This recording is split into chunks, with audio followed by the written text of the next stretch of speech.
And welcome back to the Zolteus Gaming Channel. I'm your host, Zolteus. Back with another episode of Empire of Sin Henchmen Review. We've already taken a look at the Tier 1, so now it's time to take a look at the Tier 2. First off, we're going to start with... How are you? Bao Chaiung. Alright, so Bao is unique in Tier 1 as at least... There are two people for all of the other classes, but for Demolitionist, kind of like in the first tier, there's only one Demolitionist.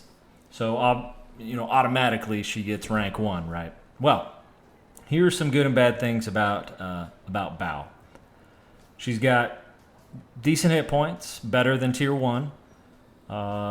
She's got good initiative and good movement, which, you want your Demolitionist to be able to, have a decent amount of move, and you definitely want them to start first just in case there's a grouping that you want to hit. She also has good defense, and yes, some of it is from In Love, but she does have some from Small, so that's good. And she has a decent marksman. Minus 15, but she also has a bonus from one of the blue traits. So she actually has a decent marksman, which you probably won't see in too many of the Demolitionists. But, and then everything else average, low persuasion. We're not too worried about that. The other thing she has is careful, and that's a plus 15% chance to resist crit. So that's awesome, especially since Demolitionists tend to be a little bit closer to combat than your ranged guys do. So that's good. The only really negative for Bao is the mid-tier stats. So not a great melee, which you don't really have to worry about too much. But intimidation, leadership, they're not, off the charts or anything. And she has a pretty low persuasion. So, other than that, though, really not too bad. And that's going to do it for the Demolitionists. Next, we are going to talk about are the Enforcers. So... First on that list, Tammy 2-bit Truco. All right, so some of the good things for Tammy.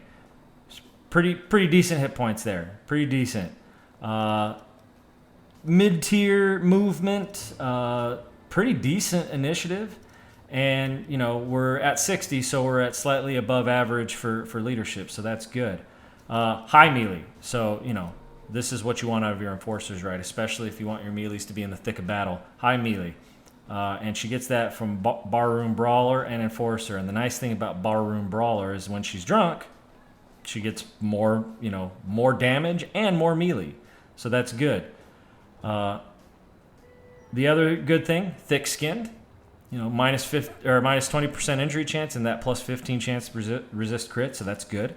And one that I don't think I have seen in too many of the characters, but mostly in the Enforcers, obviously. Cat has 9 lives, so once per combat, if an attack would kill, instead they bounce back with 20% hit point.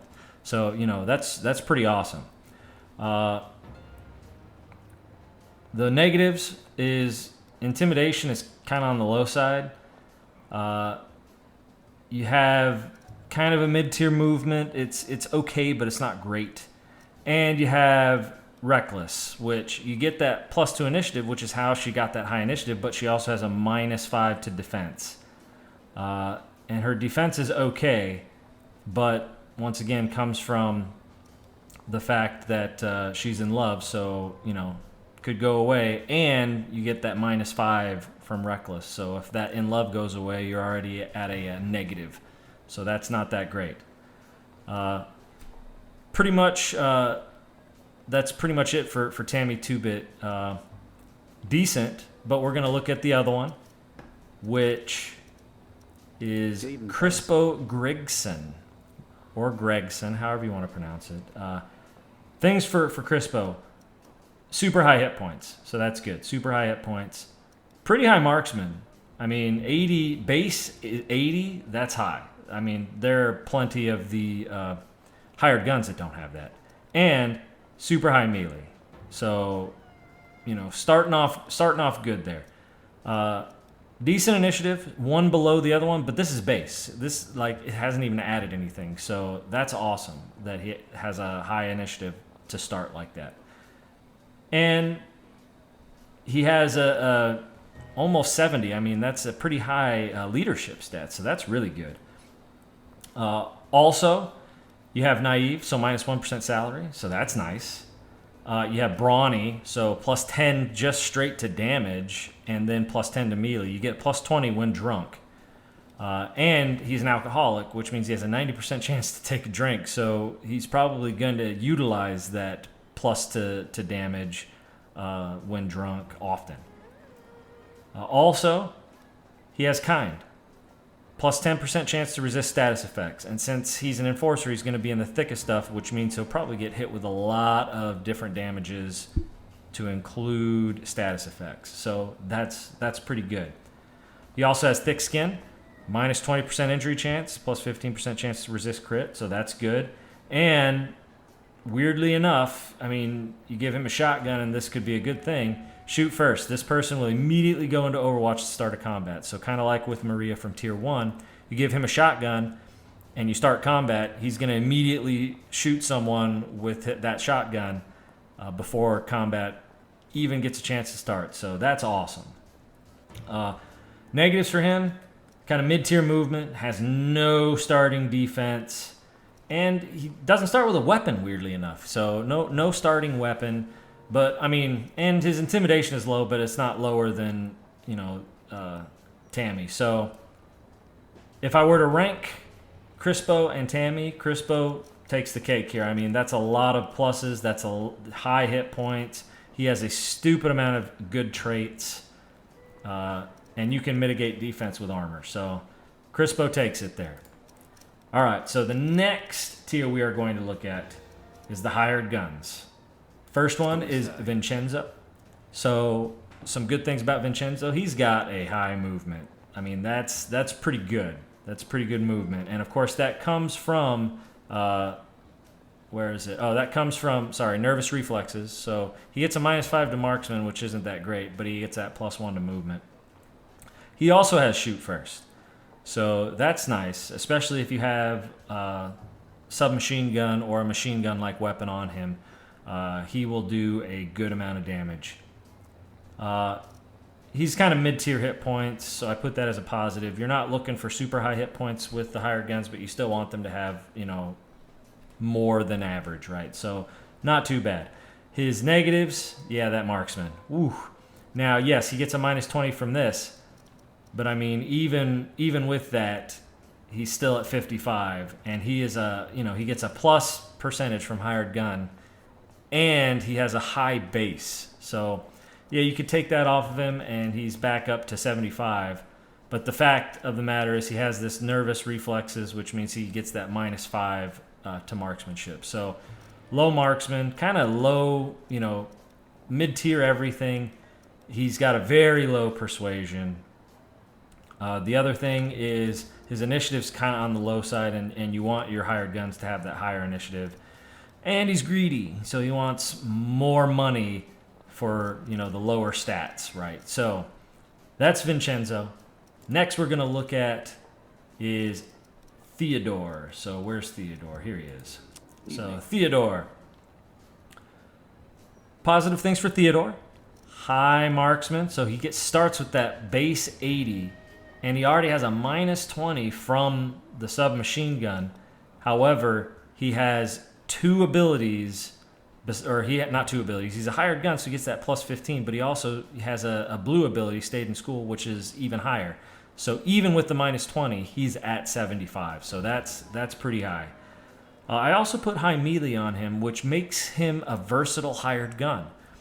You could put a shotgun on him instead of this. He could be in melee range and still dish out some damage, but he could also, have that shotgun to supplement that. So you have some options with Theodore. He also has super high initiative and a higher hit point. Now, I would like to say high, but it's high for a hired gun, but it's a higher amount of hit points. So that's pretty good, actually. So pretty good stats. The negatives for Theodore, he has a kind of a mid-tier movement. He has no defense, which, kind of expected with higher gun, but it's still, it's still a negative. He has no defense, and he's afraid, so he's a chance to flee if someone dies. So, not necessarily a good thing for those negatives. But I mean, these two right here plus a decent hit points, that brings him up. So last but not least, we are going to look at man running. All right, so man running. He has that decent hit points, and this is a high marksman. Now, he doesn't have the same bonuses that Theodore has, but he still has that base of 80. And unfortunately, he has Sullen, which means he gets that -5 marksman. But according to this, it's 90 rounds remaining, so you only have to worry about that for 90 rounds. So that's nice. Next, he has kind of an okay defense, once again, in love, and he has the giant trait, which means he gets that -5 to defense, but he has a defense bonus. And he has an ability that gives him a bonus to defense if he has it. So, at least at a minimum, he has that. Some of the negatives for man running is that he has a low initiative and mid-tier movement. So not that great. And then you take in the -5 defense bonus from Giant, plus 10% melee. But once again, I mean, he has a much higher marksman, so it's not like they're around even. Marksman is pretty much higher than melee. You can versatile him with melee if you so choose, but with that higher marksman, a rifle kind of makes more sense. A rifle or a machine gun, but either way. So he has those. So if I were to actually rate Vincenzo, Theodore, and man running, my order would be Theodore, man running, and then Vincenzo. Theodore just has way too many positives going for him. Yeah, this kind of sucks, but he has a stupid high initiative. He's got a decent hit points. He's got a high melee. He's got a high marksman, even with this attached. So you put a rifle on him, and he would just go to school. So too many positives there. All right. Next, we're going to look at the doctors. Starting with Rocco. All right, so positives for Rocco. Good hit points. So same hit points as the one in Tier 1, so good hit points. Pretty decent marksman. It's not a high base marksman, but he still has, in the 70s. So decent marksman. Good defense. So yes, he has in love, but fell on hard times, so he has that plus percentage. Still decent defense without any armor on. You have immovable. 10% chance to resist being knocked back. So that's good. You want that in your doctor, especially if he has to go run up to the enforcer to heal him and eventually get back. You don't want him to get up there, heal, and get knocked back and have the enforcer take a lot more damage requiring another heal. So that's good. You also have naive. So a lesser percentage of salary, which, as you can see, that's only 1% of your profits.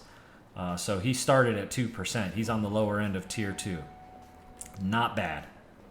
All right, so the bad, really low movement and initiative. Like, really low. Really, really low. So, no good there. And he doesn't have a starting weapon, weirdly enough. Like, no starting weapon. Mid-tier stats, we're not super concerned about those. But no starting weapon and that low initiative and movement, really bring that down. All right. Next, we are going to talk about Hey, how are you? Minerva. All right, so Minerva Lee. Her bonuses. She has better hit points.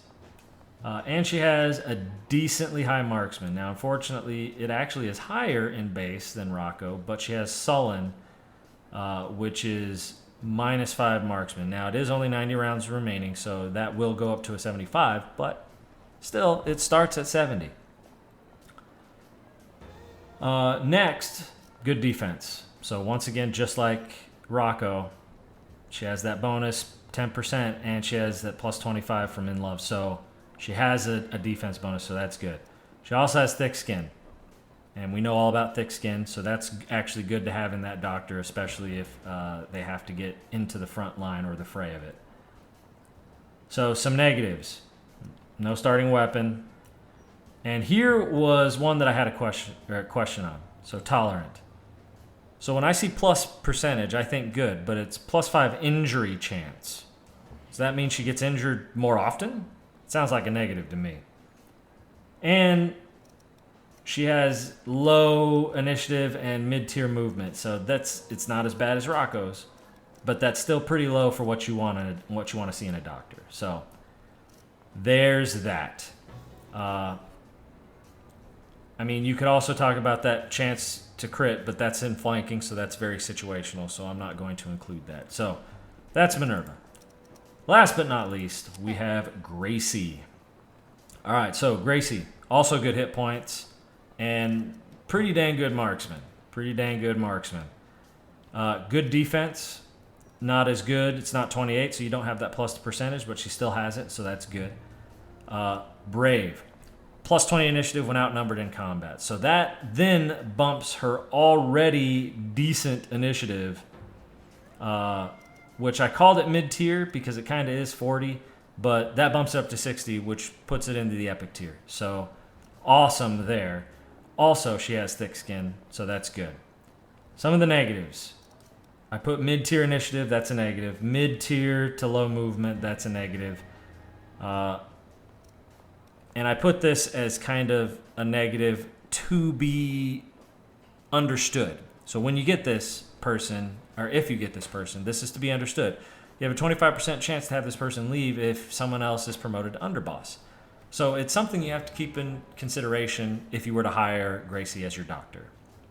So that's it for the negatives. So if I had to rank them, it would go Gracie first because of this marksman, this high hit points, and the fact that thick skin and that brave.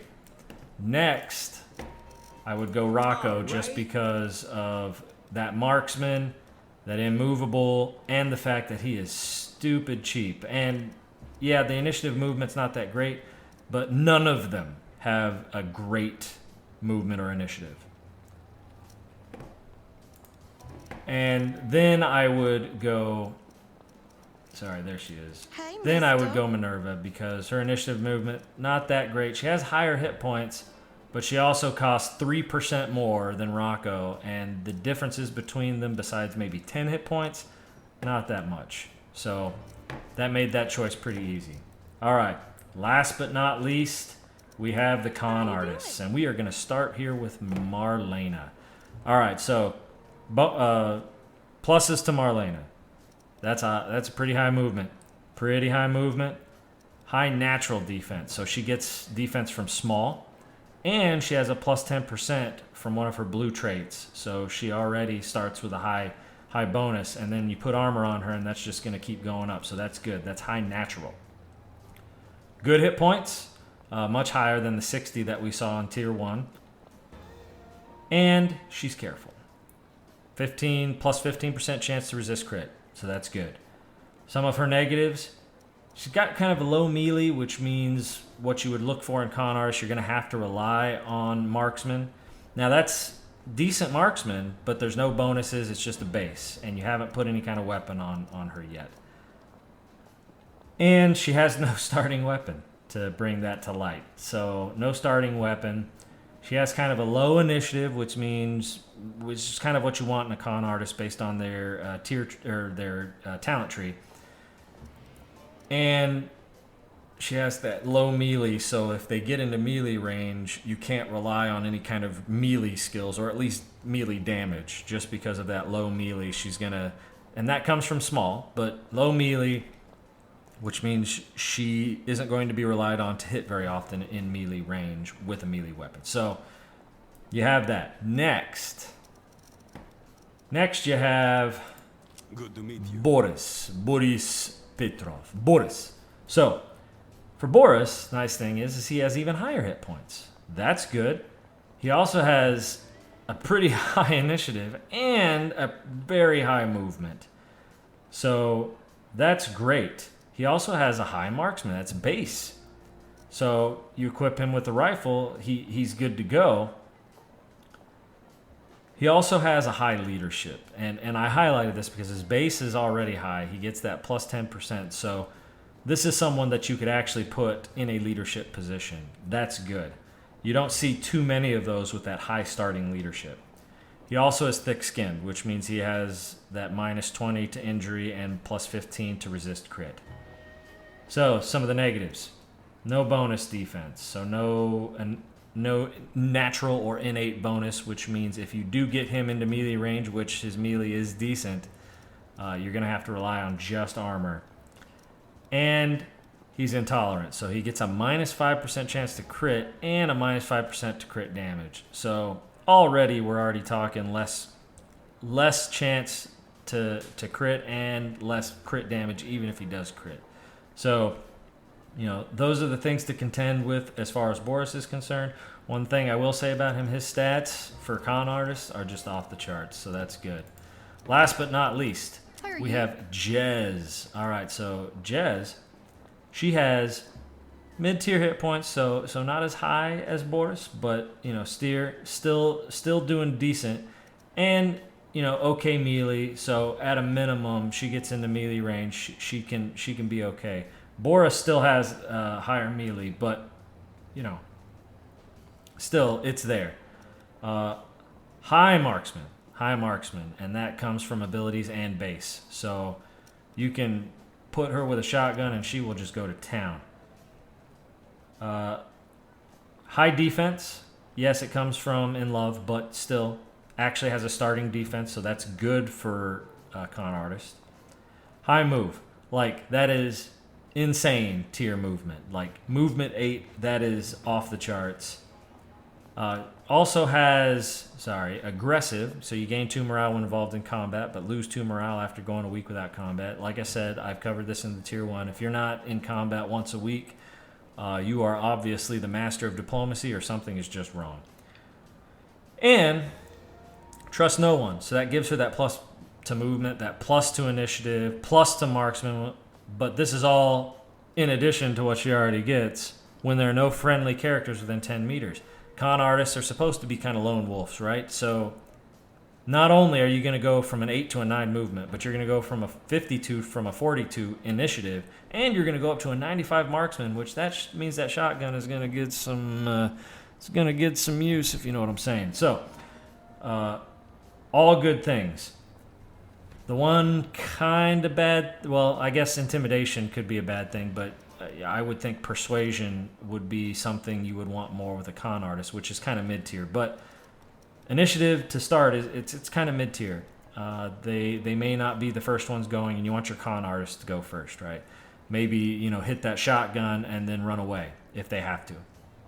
So kind of a mid-tier initiative. So something to be on the lookout for. So if I were to rank them, Jez is off the charts, number 1, no question. You put that shotgun in her hand, get her that movement, maybe get her some plus to initiative, because there are some items you can equip that will give you initiative. She would shine. So definitely number 1. My number 2 is actually Rocco. Where are you, Rocco? No, that's... Why am I blanking? That's Rocco. Sorry, my number 2 is Boris. I don't know why I went back to the doctors. But my number 2 is 100% Boris. So that's not Boris, that's Marlena. All right, my number 2 is Boris. There he is. Hello. My number 2 is Boris, and he was a very close second. And the only reason that he did not get chosen is because his marksman is not as high. He does have that higher melee, no defense bonus, so when he takes damage, it's going to be more. Depends on your play style. I chose Jez over Boris because of the defense and the shotgun, specifically the shotgun. But higher marksman, put the shotgun in her hands. She's going to take damage from defense. She may have a fewer hit points, but over the long run, I think that defense will benefit her better. He was an extremely close second just because of that leadership stat and the fact that he has a higher initiative. But Jez, you get her away from everyone. She's going to have almost as high of initiative, 2 movement better, and the only difference is she's just 10 10 hit point lower, and she's going to get that plus 10 to marksman, which is just going to put her in the insane category. And of course, last but not least, Marlena comes in third. Her initiative leaves something to be desired, and her melee is way too low for what we would need. So, that's kind of how that goes. So, like I said, not going to rate these guys as a full tier, but that's how I would rate all three of the categories for the tier 2. So that's going to do it for the tier 2 Henchmen review. Like and subscribe for more content. And as always, I'll see you in the next video.